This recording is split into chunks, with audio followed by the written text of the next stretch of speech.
The most dangerous moment is when you believe you are hidden. To act now is to betray a trust you have sworn to keep.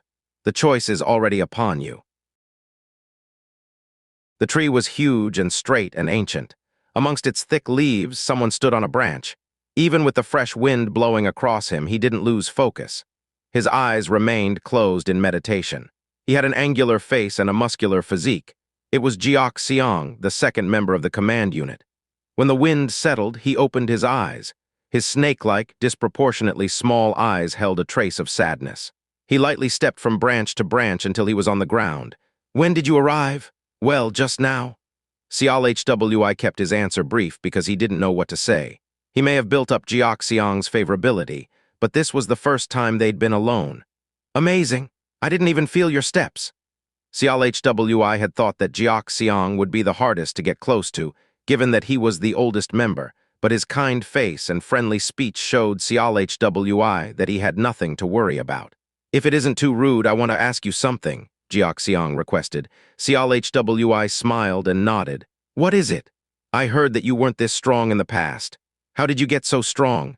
"Well," Seol-Hwi thought about it. "He died, and then some letters appeared in front of his eyes, and when he followed the words, he got stronger. How was he supposed to explain that?" "I just lived my life and things happened." Jeok Seong took Seol-Hwi's vague answer more seriously than he expected. "I understand. It isn't something you can speak casually about. I overstepped." Well then, please take a look around. Excuse me." Jeok Seong awkwardly turned around. Seol-Hwi belatedly realized his mistake and called out to him. It was desperation. It was hard work and guts. Optimism, I was just lucky. For the first time ever, Seol-Hwi felt comfortable about the options. All the choices before were a matter of life and death. These ones, however, were in a low-pressure situation, and the choices weren't too odd. There wasn't even a timer. So Seol-Hwi took a more methodical approach. This choice would help strengthen his favorability with Jeok Seong. Well, for now, Seol-Hwi's thoughtful gaze landed on the first option. This. Jeok Seong turned around. Desperate, Seol-Hwi hesitated on what to say next. "Well, for time." His mind raced, trying to predict Jeok Seong's next question. "I've been thinking about it since the moment I joined the sect. I looked around and wondered if there was anything that could make me stronger. That kind of desperation. We spend our lives dancing on the palms of our superiors. Not just our life either, colleagues, work. The orders I'm given could lead to the loss of many lives." Seol-Hwi watched Jeok Seong's eyes, hoping that this was the answer he wanted.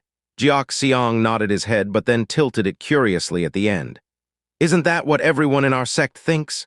He sounded unoptimistic. It was desperation. It was hard work and guts. Optimism, I was just lucky. Seol-Hwi chose the second option this time. He was confident it would work. Hard work and guts. It's like saying the man waits for heaven. Meaning, after the person has done what they were supposed to do, they await heaven to take them. It sounded like a pleasant platitude, but it was more pragmatic than it seemed. If we only look for the final result, all we see is the distance it takes to get there. So I concentrate on the process one step at a time. I learn even the smallest steps. Eventually, they pile up into a mountain. This time, Jeok Seong agreed wholeheartedly. "So that's what you mean by hard work. What about guts?" "Well, guts to not die." "That's what I thought." "Huh." Jeok Seong was puzzled. "It might sound responsible," Seol-Hwi awkwardly admitted, "but you never know how it ends right. Just because we always work hard doesn't mean we'll get good results, so I just do what I can do." "Ha," Jeok Seong grinned. "I used to think the same, too. If you die, you die. It doesn't help anyone, though." Another pessimistic answer from Jeok Seong. It was desperation. It was hard work and guts. Optimism, I was just lucky. The third choice, then. "You have selected optimism." Jeok Seong frowned slightly. Seol-Hwi nodded sagely. "Actually, the essence of what I'm trying to say is, no matter how well prepared you are, what's the point if you don't have the attitude to seize the chances when they come?" Chances. Right. Chances, when there are chances, there's time. Most chances are the ones we only realize after they're gone. Now or in the future, despite knowing we're in a crisis, we fail to see the chance, so we need to change our outlook. "You're saying a crisis can be a chance?" "Most of them slip by when we're in the middle of a crisis. That's what I'm aiming for, so don't lose heart. When in a crisis, move forward. That's a chance to really grow. Keep that in mind and accept the situation." Seol-Hwi was convinced that this was right, like the way people would leave their weaknesses exposed after using a big technique. Even if that wasn't it, Seol-Hwi just had a feeling this was it. I understand, but wouldn't it be a bit much to get stronger just from that? Also, isn't there a time when we might not even realize we're in a crisis? True, but Seol-Hwi scratched his head. It was desperation. It was hard work and guts. Optimism, I was just lucky, not the fourth one. It was the only one left, but Seol-Hwi had a feeling that luck wasn't going to cut it. It would sound insincere and was too similar to what he'd said at the beginning. Is there no right answer then? He stared at the question for a while. None of the choices had been meaningless so far, and this conversation would obviously influence his favorability, so he couldn't take it lightly. So what's the answer? The last three choices had yielded pessimistic responses. It made Seol-Hwi worried. Maybe it's because my follow-up answers were good. Jeok Seong was responsive to them at least. Then it must be the three which failed. Seol-Hwi looked at his choices again. All of them were correct, but one of them was more correct than the others. There had to be a clue somewhere. It was desperation. It was hard work and guts. Optimism, which of these three would convince Jeok Seong? The choice itself wasn't important, the words he would say afterward were. You were desperate. Jeok Seong turned around again. Seol-Hwi sighed and looked at him, pausing to gather his thoughts for a moment. Now that we're talking, where are you from? My hometown, I don't really remember. Jeok Seong looked puzzled, but Seol-Hwi kept pushing. Honestly, I can't remember either. It's been too long, and it isn't a past I want to remember either. But the memories of that time are still in my mind. No, I vividly remember the screaming and blood of animals. Jeok Seong gave him a puzzled but curious look. If you slaughter a cow or pig, you hear it scream. Each animal sounds different, but you can still feel their emotions. No matter how much I heard it, strangely, I never got used to it. Seol-Hwi called on his own story to convince Jeok Seong. His motivation for becoming strong was born from the desires of his childhood. Besides, looking at the gore was even more difficult. Butchers always had that smell on him. The smell of blood was one thing, but worse, the smell of feces. Seol-Hwi was shocked. You too? Right, I was the same.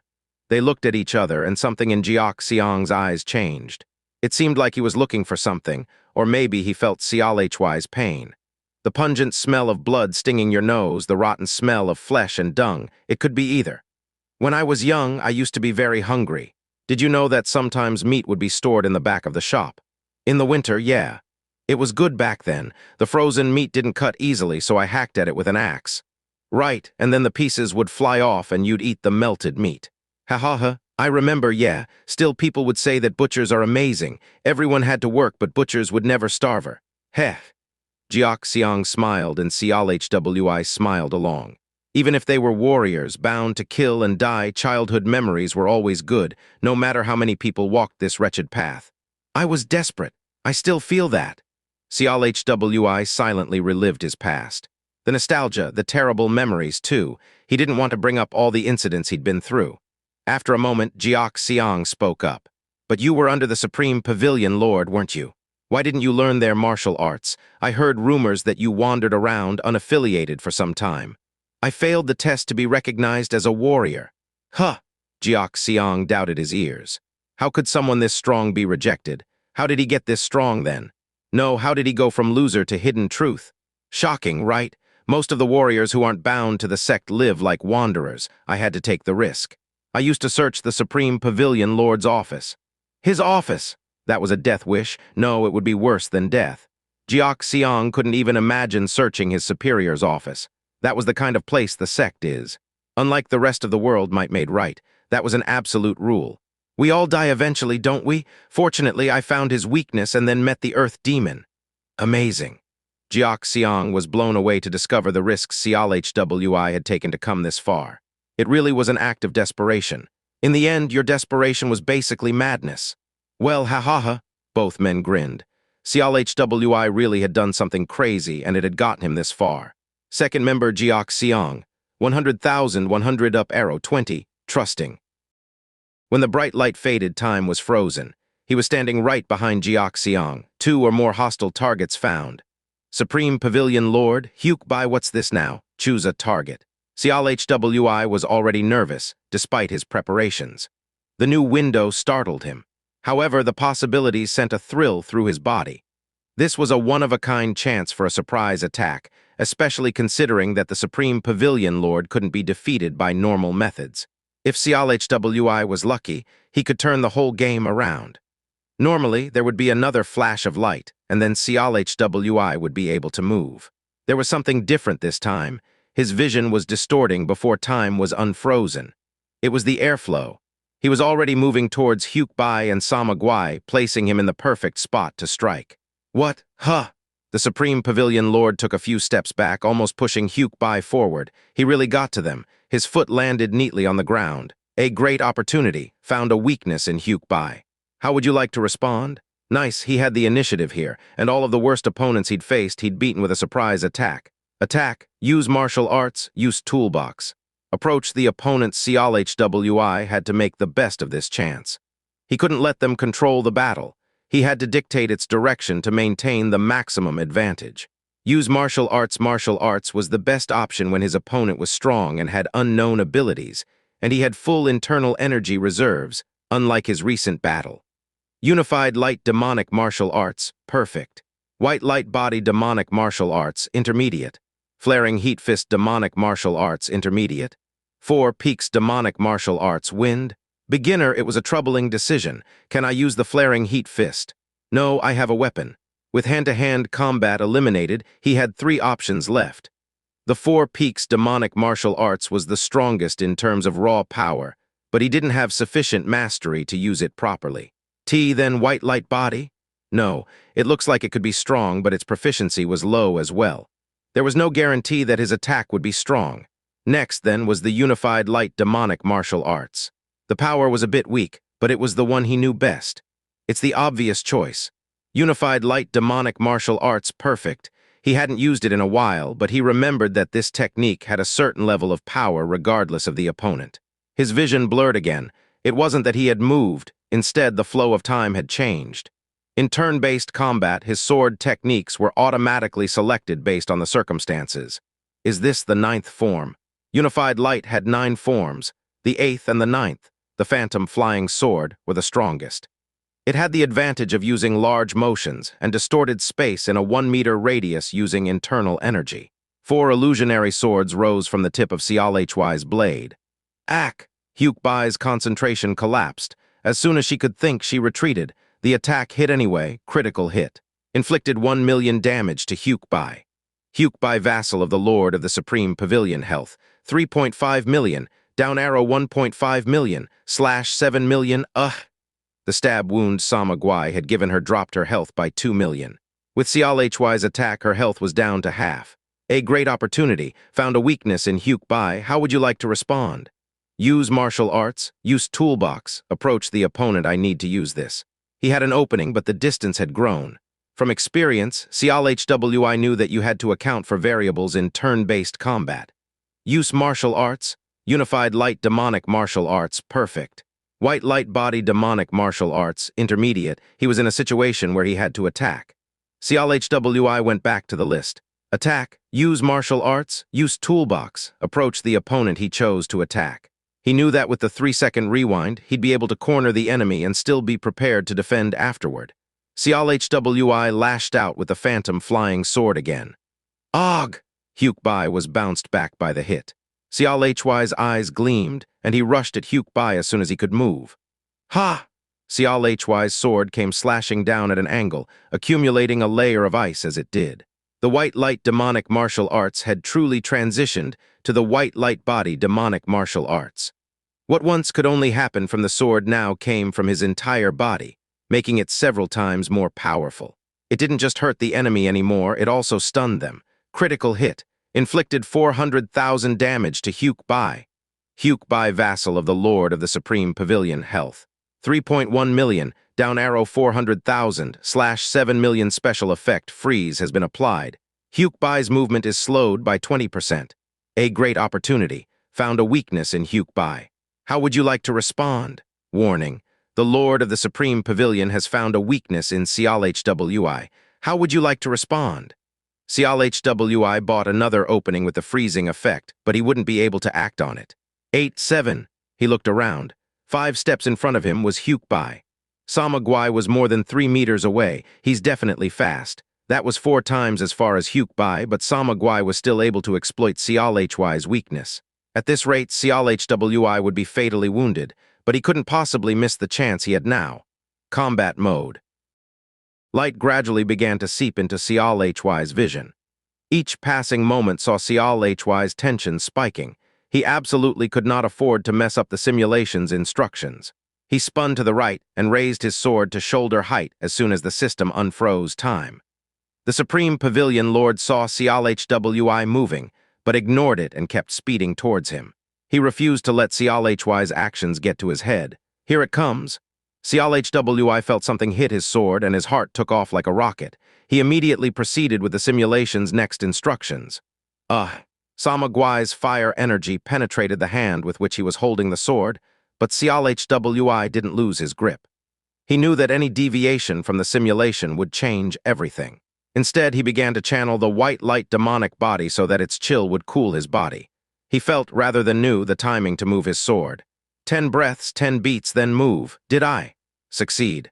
Seol-Hwi turned around again and felt the Supreme Pavilion Lord using the full flame martial arts, but didn't change his course. Or rather, Seol-Hwi's grip on his neck prevented that. You rotten bastard! The Pavilion Lord furiously clenched his fist. He sent a burst of flame energy onto Seol-Hwi's face, burning away his mask. You! He was shocked to find Seol-Hwi behind the half-ruined mask. He couldn't help it. He never would have thought the man he was looking for was right there. Seol-Hwi met his gaze steadily. Why? Do you look surprised? He reached up and gripped Seol-Hwi's hand. He had some choice words to say to the man. But what can we do? The truth is, your vassal is dying there and you're just watching. Seol-Hwi groaned. The truth, it seems, is that I wasn't the one who abandoned his people. It was you fucker. The Supreme Pavilion Lord pushed more fire energy onto Seol-Hwi, spreading the scorching heat from his face onto his entire body. It didn't matter, though. Status summary, Seol-Hwi Vice Captain of the Hidden Truth Corps, coins. 6 lives. He had 6 lives now, up from 2. That meant the simulation had succeeded. Seol-Hwi's eyes snapped open. He'd never had pain carry over when time was turned back, but he still felt the terrible heat coursing through his body. Right before he died in the hands of the Supreme Pavilion Lord, he thought of one thing. Just once. I need to see him tremble in disgrace. He recalled Jeok Seong's conviction in the face of the Supreme Pavilion Lord's coercion. Seol-Hwi felt that if he didn't want to lose favorability, he had to do the same. How do I do that? With 20 million combat power. It was a difficult number to wrap his head around, even after training for his entire life. He might get the chance after crossing the river of death a few more times, but the gap seemed insurmountable. It's not the time, he decided. I can't give up on life so easily. He was a little confused now that he was back in the past, though. Heuk Bi was dead, which was one half of his revenge done, and he saw the Supreme Pavilion Lord lose his cool, which mollified Seol-Hwi's anger somewhat. So what now? Save Jeok Seong? First, I need to get Jeok Seong. Seol-Hwi thought back to the conversation they'd had, and then the conversation Jeok Seong had with the Supreme Pavilion Lord. What if Jeok Seong was somewhere else when Seol-Hwi arrived? They'd avoid the situation, and his favorability with Jeok Seong would rise. The problem was that Seol-Hwi wouldn't be able to sleep peacefully if he didn't resolve the situation. Wait, my sword. The sword of reverence, a treasured blade that increases his destructive power. He was using it during the fight, and where is it? Seol-Hwi looked around but couldn't find it next to his bed. He'd lost it during the fight. I didn't put it in the toolbox. He felt disappointed that he'd lost the Earth Demon's gift. It wasn't easy to find a weapon that could raise his stats. Wait, maybe it's where I lost it. It suddenly occurred to him that if the sword hadn't come back with him, it ought to remain where it was. I'm going to see Jeok Seong anyway, so let's check it out. Seol-Hwi went to bed half anxious and half excited. It felt like his day had been too short. A sign popped up in the morning like it had been waiting for him. There was no need to think about it. Command Unit Dorms, he chose the same option as before. The blinding light shone for a second, and then he was back in front of the birch tree again. When did you arrive? Well, just now, Seol-Hwi replied, exactly as he had before. However, the way he looked at Jeok Seong was different. He'd seen such loyalty in the face of death from one of his subordinates. Amazing. I didn't even feel your steps. However, Jeok Seong departed from Seol-Hwi's memory. Don't get me wrong. Isn't this your sword, Captain? Seol-Hwi blinked at the proffered sword in shock. The sword of reverence. His sword was here just as he'd hoped. It might be hard to believe, but it was sitting around here. Seol-Hwi's prediction wasn't far off. The sword lay right where he'd abandoned it. That should hold true for anything else he had owned before dying. I was here to find it. Ah, yes. Jeok Seong looked doubtful, but Seol-Hwi didn't mind it. He wouldn't be able to understand even if Seol-Hwi explained, so Seol-Hwi just took the sword. Should I put it in the toolbox now? He mulled over it for a while, but ended up putting it on his waist. He wasn't here to find the Supreme Pavilion Lord anymore. If I lose it in a fight, all I have to do is come find it again. If it isn't too rude, I want to ask you something, Jeok Seong ventured. Besides the incident with the sword, it seemed everything was going the same way. Favorability has risen to trusting. Except under special circumstances, favorability will not decrease. You can now issue missions to Jeok Seong. So far, everything was the same. The next part had changed, however. Everything he knew had already been explained, it seemed. What happened next was important. The decisions Seol-Hwi made would affect all of their futures. Jeok Seong, Seol-Hwi called out. Yes, Captain. Why? Do we have something else to learn? It isn't for any reason. Don't ask any questions. Just go there for today. Yes. Although he looked confused, Jeok Seong didn't object. It seemed he would no longer disobey Seol-Hwi's orders. Seol-Hwi quickly hid himself once Jeok Seong was gone. A little time passed, and then he spotted an old man standing by the birch tree. Despite the distance, Seol-Hwi could see that it was the Supreme Pavilion Lord. Idiots. They stood around for a while before Seol-Hwi got another prompt. Where would you like to go? Fourth disciple's house. Black Tortoise Garden. Seol-Hwi had to think about it for a bit, now that he had Jeok Seong's favorability maxed. The fourth disciple's house seemed like the safest option, but a day and a half passes. A pure white light covered the flow of time. The first thing that graced his eyes was the moonlit darkness. He slowly looked down and saw something moving quickly. Yang Jin, Seol-Hwi could tell by the long hair. He wasn't certain, but it looked like Yang Jin was being chased by someone. Seol-Hwi's subordinate was agile and quick, but he was under a lot of pressure despite his best efforts. Seol-Hwi realized who his pursuer was. Heuk Bi. He couldn't see her face, but between the daggers she held, the sword on her waist, and her feminine physique, he was convinced nonetheless. Why Yang Jin? Why suddenly attack him? Seol-Hwi's eyes went to where Yang Jin was running, and he stiffened. No, outside the walls of the Hidden Truth's grounds was the Supreme Pavilion Lord. Help.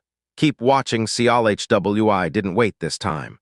This was a chance to raise Yang Jin's favorability, and he wasn't about to miss the chance to make his enemy eat shit again.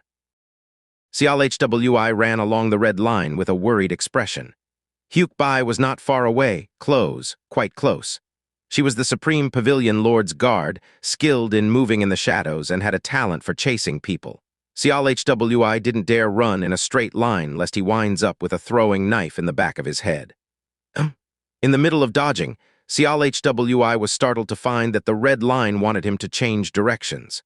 First, I follow this. He faithfully followed the path and discovered something written on the ground along the way. What? Ah! Seol-Hwi didn't have time to think about it. He just followed the instructions. When he used the next technique the system told him to, he felt his body flying in the right direction. And then the Hidden Truth Core's footwork technique. He was going faster now. After that, the red line turned to the left and then zigzagged. Huh! He dodged to the side around the buildings, then again through the trees. What? Who is it? Seol-Hwi landed in a crowd of flustered warriors. Who? Oh, you. Seol-Hwi knew who it was without looking. The system had told him that following the path would bring him face to face with the captain of the private guards, Bigun. Phew, Seol-Hwi patted his chest and began to cancel his techniques. You, reveal your identity. Seol-Hwi's continued silence prompted Bigun to advance aggressively on him. Had this happened earlier, Seol-Hwi would have been pretty nervous. Long time no see, Bigun. He slowly removed his mask and smiled at Bigun. Vice Commander? Yup. His smile was as bright as Yang Jin's was. Bigun stared at him for a moment and then opened his mouth to speak, but something caught his attention. You lost him. You couldn't have made a mistake. Well, catching him without attracting attention would have been difficult. It was. With that said, we might have to use different methods. It was the Supreme Pavilion Lord's voice. Where would you like to go? The fourth disciple's house last choice? Seol-Hwi eyed it. Perhaps this was the last option to increase favorability. 3 days pass. The light enveloped him. It was bright, but from daylight. Well, Seol-Hwi blinked at his unfamiliar surroundings. Hey, There were 2 men and women there, surrounded by masked men. It looked like they'd been ambushed. Seo-Ryong, Yoram, why are they here? The masked people were covered in black clothes from head to toe. If it weren't for the status window, he'd never know who they were. Status Jogwa Supreme Minor Tasks Group Number 1 Health. 2.85 million/3.3 million internal energy. 2.05 million/2.2 million Grandmaster Combat Power. 4.4 million status Yang Guk Supreme Minor Tasks Group Number 2 Health. 2.77 million/3.1 million internal energy. 1.84 million/2 million Grandmaster Combat Power. 3.95 million Supreme Minor Tasks Group. They were the Supreme Pavilion Lord's 10 best secret agents. How did this happen? Seol-Hwi had heard rumors of them, but wasn't certain that they were real until now. You people, Yoram said, where did you come from? He coughed blood. Ha, ha. He stood back to back with Seo-Ryong. She looked pale, and one of her knees was bent weirdly, making it difficult to even stand. You don't need to know. Just answer the question, where is the new vice commander? Fuck, how are we supposed to know? You aren't one to talk. The masked men looked at each other and raised their weapons. The air began to swirl with energy. Damn it, I just found out that the Earth Demon was looking for some good martial artists, Yoram grumbled. This must have been planned from the start. You had no intention of listening to us, did you? Well, that's true enough. No more was said. The enemy began to act. Each one moved to weird positions befitting their unique skills. 2 or 3 tried to corner Seo-Ryong. Yoram stepped back and bumped into the wall. Both of them were struggling till the end. Even when their stances had collapsed, they gave it everything they had. Even when Yoram was wounded, he kept dodging. Go fight. Wait, Seol-Hwi didn't take the same stance he'd done with the others. These people are definitely here to kill them, aren't they? They let the battle run on, though, dragging out their suffering despite every enemy outclassing Seol-Hwi's subordinates. Why? There must be some reason for it. That idea ate at him. There was something very strange about the way they were attempting to corner his people. It made him reluctant to intervene. For now, let's watch for a little longer. He could feel their killing intent, but they were restraining themselves for some reason. Seol-Hwi needed to figure out what that reason was, and time resumed. Seo-Ryong and Yoram stopped fighting, or rather, they couldn't fight anymore. What is it? Out of nowhere, all 5 of their black-clad assailants were ripped to shreds. In their place was a single old man. Seol-Hwi's subordinates stared at him curiously. It seems you've been through much. Samagwai, why did he kill his own people? Yoram stared at him, shocked. Why is the Lord of the Supreme Pavilion here? I came to see the Earth Demon this morning. Is that so? Yoram struggled to his feet and bowed. But who are those people? Samagwai asked, looking around. Why were they attacking you? We don't know either. They appeared out of nowhere and demanded to know where our captain is. Is that so? The Pavilion Lord's brow wrinkled. Well, I'm glad I came here. We almost lost the Earth Demon's precious people. Thank you. Yoram and Seo-Ryong were grateful for the Supreme Pavilion Lord saving them, despite his bad relationship with the Hidden Truth Squad. Well then, good work. Samagwai walked away, but he didn't get far before he stopped and turned around. He looked at them with an odd expression and a strange calmness in his eyes. But where is the Vice Commander's residence? Time stopped. He found himself in his residence. How did this happen? Why was he back here without even a choice? Well, I was in no position to intervene anyway. Seol-Hwi thought there was some trick afoot, but his caution prevented him from taking the chance to raise his affinity with the two. Was that meant to happen, or did he miss something? Or maybe nothing changed at all. He had no idea what the big picture was, but the problem is, the Supreme Pavilion Lord had asked them where Seol-Hwi was. I just don't know. He was anxious and wanted to save, but it was not meant to be. What? His anxiety peaked. The door opened and the Supreme Pavilion Lord came in. Hey. So you were hiding here like a mouse? There was no dialogue. The old man was surely angry and here for a fight. Warning. The Supreme Pavilion Lord has discovered a weakness in Seol-Hwi. How would you like to respond? Counterattack? Defend? Run away choosing to wait last time had backfired on him.